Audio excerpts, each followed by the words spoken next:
तर आज छत्रपती शिवाजी महाराजांची 394वी जयंती राज्यभरात उत्साहात साजरी केली जाणार आहे। किल्ले शिवनेरीवर शिवजन्मोत्सव सोहळा साजरा केला जाणार आहे आणि या सोहळ्याला मुख्यमंत्री शिंदे आणि उपमुख्यमंत्री उपस्थित राहणार आहेत।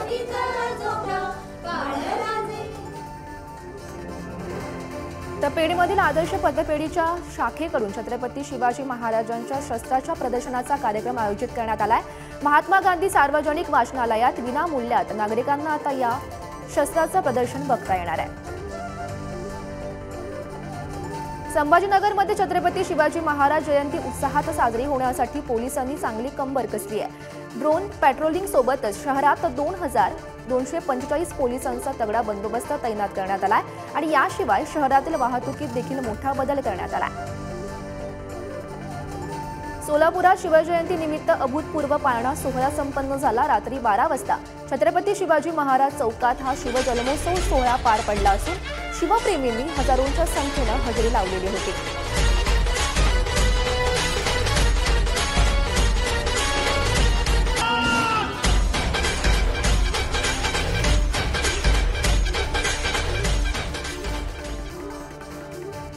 रायगडमधील खोपोली येथे रात्री 12 वाजता शिवजयंतीचा आनंदोत्सव साजरा करण्यात आला आणि यावेळी आमदार महेंद्र थोरवेंकडून महाआरती सुद्धा करण्यात आली आणि हजारो शिवभक्तांनी यावेळी उपस्थिती लावलेली होती।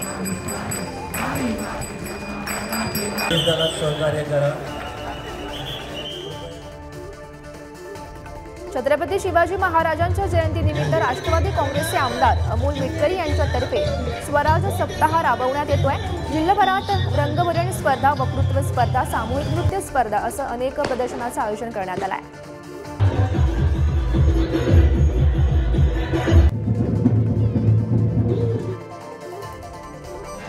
जळगाव जिल्ह्यात पारोळा शहरात शिवजयंती निमित्त अश्वारूढ शिवस्मारकाचा आमदार शिवनराव पाटील यांच्या हस्ते लोकार्पण करण्यात आलं आणि या सोहळ्याला शहरातील शिवप्रेमींसह महिला आणि तरुणांची मोठ्या संख्येने उपस्थिती लावलेली होती।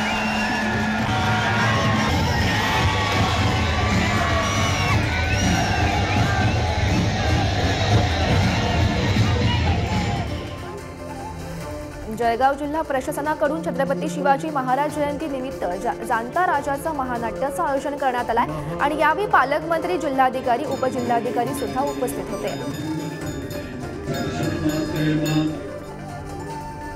बीडमध्ये छत्रपती शिवाजी महाराज यांच्या जयंतीनिमित्त स्वराज्य सप्ताह राबवण्यात आलाय।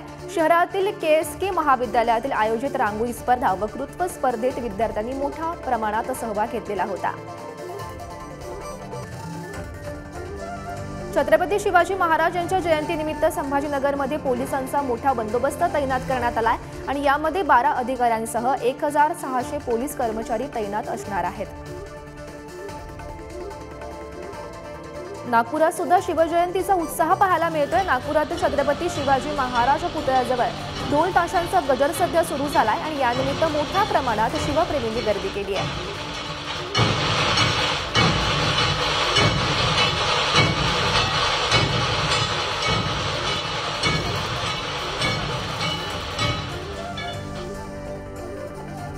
हिंगोलीत सार्वजनिक शिवजयंती महोत्सव समितीच्या वतीनं सांस्कृतिक स्पर्धेचं आयोजन करण्यात आलं होतं आणि या स्पर्धेत शहरातील हजारो स्पर्धकांनी सहभाग घेत कार्यक्रमाची शोभा वाढवली। जालना जिल्हा छत्रपती शिवाजी महाराज यांच्या जयंतीनिमित्त विविध कार्यक्रमांचं आयोजन करण्यात आलंय। मराठा क्रांती मोर्चाच्या वतीनं आयोजित कार्यक्रमांमध्ये सर्वांनी सहभागी होण्याचं आवाहन आयोजकांनी केलंय। परभणीत छत्रपती शिवाजी महाराज जयंतीच्या पार्श्वभूमीवर शांतता समितीची बैठक पार पडली आहे। पोलीस अधीक्षक रवींद्र सिंग परदेशी यांच्या उपस्थितीत गंगाखेड पोलीस ठाण्यात आयोजित या बैठकीला सर्वपक्षीय नेते उपस्थित होते।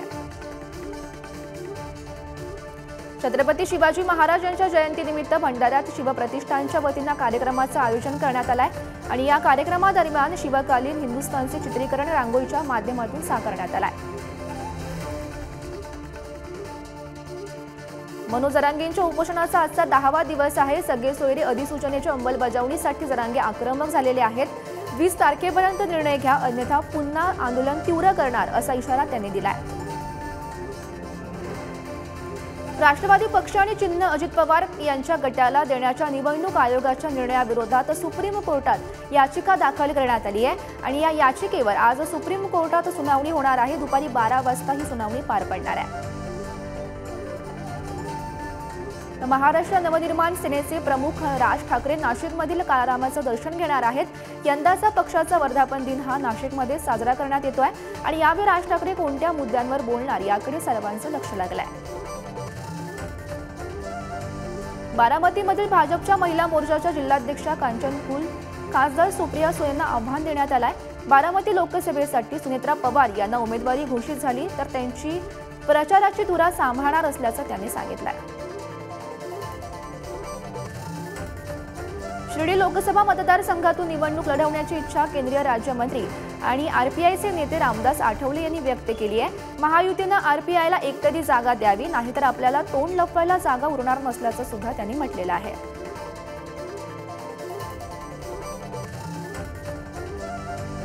काँग्रेसला घराघरापर्यंत पोहोचवा असं आवाहन आमदार जयश्री जाधव यांनी केलं आहे। देशातील सध्याचं वातावरण गढूळ असल्याचं म्हणत त्यांनी मोदी सरकारवर टीका केली आहे।